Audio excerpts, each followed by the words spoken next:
Au bord de la mer, où il se sentirait plus à l'aise que dans le Cusco des Incas, où il risquait de se faire encercler par les Indiens.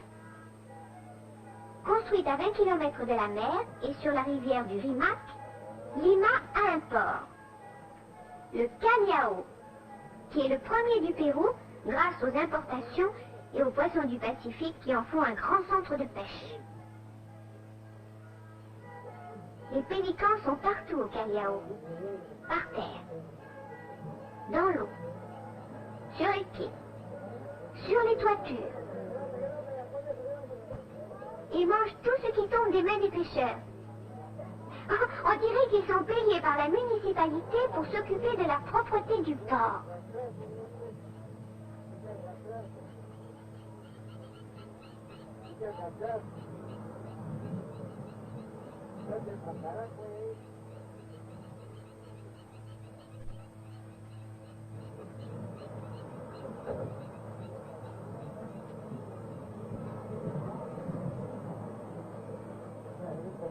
Les pélicans remontent le Rimac jusque vers le centre de la ville.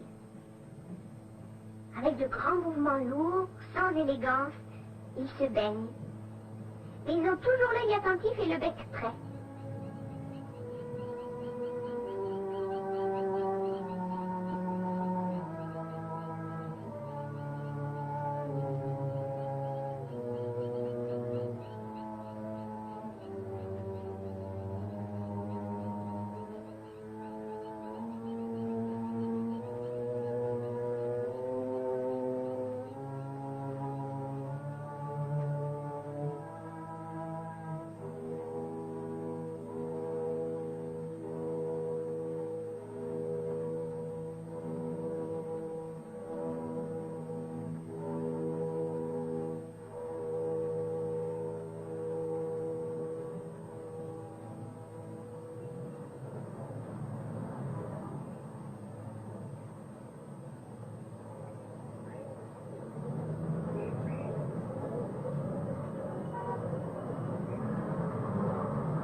On peut être n'importe où, il y a toujours des pélicans qui nous regardent.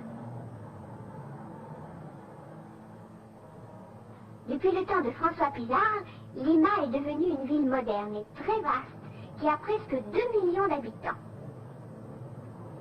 Le palais colonial, avec ses grands balcons de bois sculptés, est aussi connu que la tour Eiffel. Il domine la place d'Armes, au centre de Lima, où les taxis sont tellement à bon marché que pour le prix qu'on demande, on ne vous donne jamais un taxi tout entier. Il lui manque toujours quelque chose. Un phare, un radiateur, une portière ou une aile.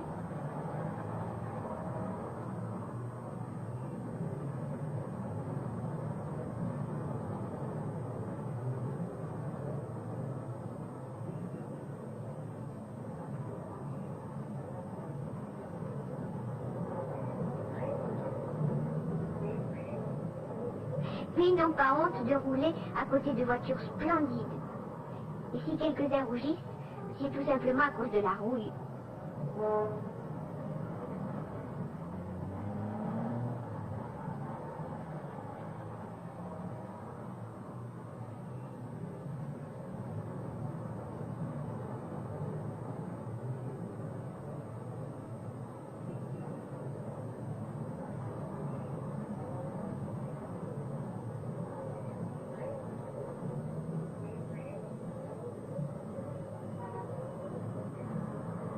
Mais les communiantes, elles, sont vraiment jolies, avec leurs robes blanches et leurs voiles. Et elles se gardent bien de prendre des taxis.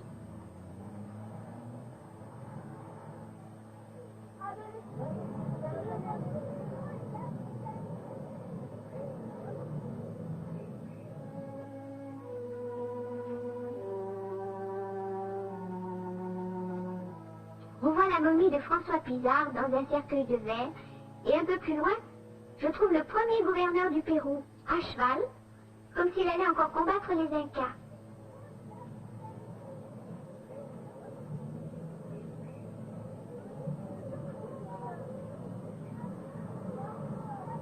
Les immeubles de la place d'Armes ont des balcons de bois qui sortent des façades de pierre.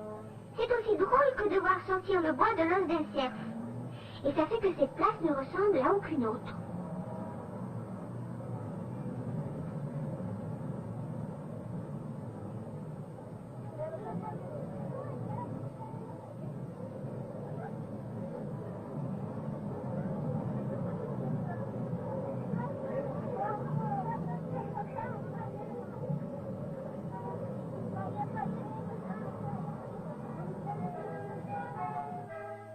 Au musée de la poterie, c'est incroyable le nombre de terre cuite qu'on peut voir.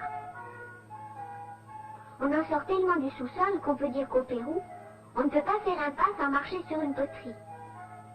Et si on en faisait une de fausse, elle coûterait plus cher qu'une vraie.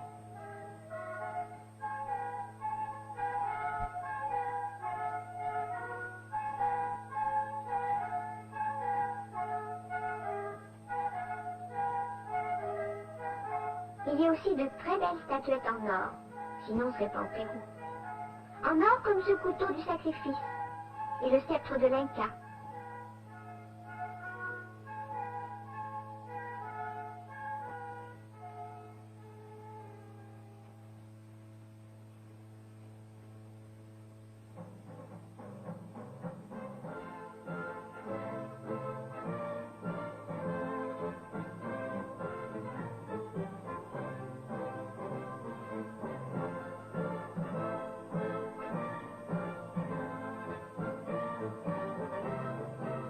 Sur la place du palais présidentiel, la garde fait chaque jour son petit ballet, au pas de loi.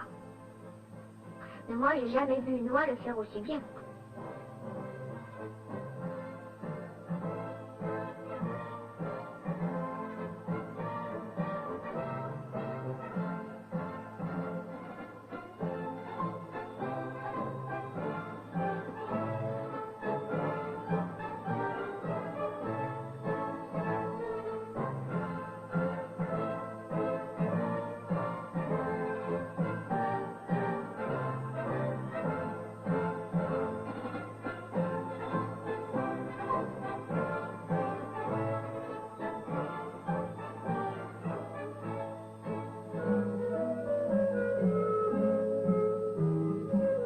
Ça me fait un drôle d'effet de voir tout d'un coup le vrai carrosse du Saint-Sacrement sortir du livre de Prosper Mérimée et de la musique de Finbach, avec le portrait de la Péricole et celui d'Amade, le vice-roi.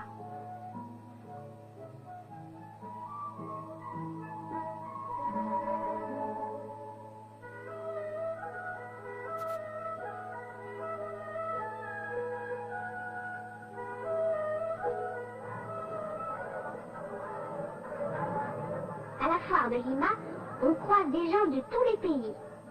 Et on peut vraiment dire qu'on en voit de toutes les couleurs.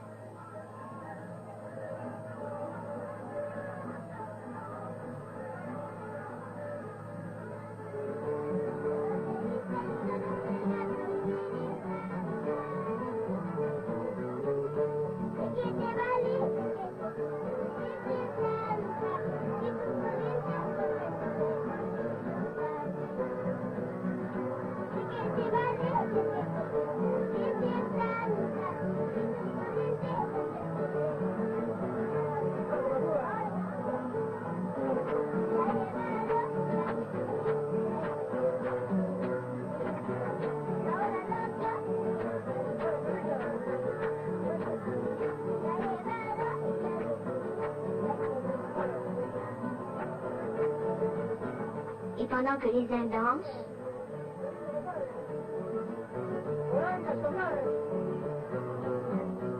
les autres mangent des choses étranges.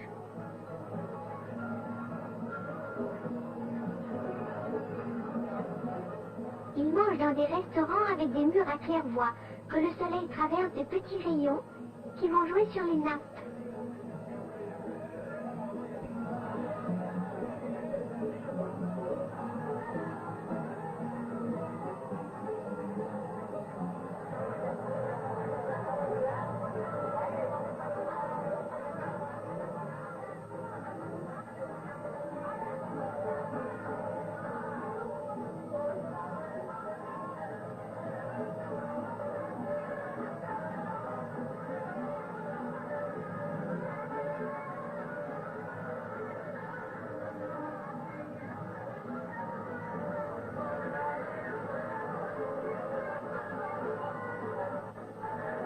On dit qu'à Lima, les gens sont d'une politesse extraordinaire. Et les femmes ont la réputation d'être jolies comme la péricole.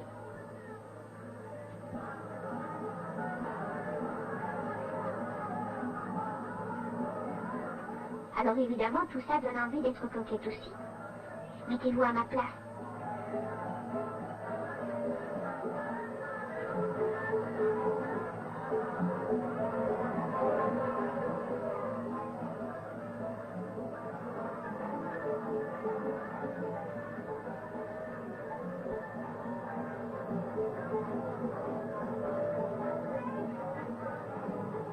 Et comme dans toutes les foires du monde, il y a des jeunes gens qui vont dans la grande roue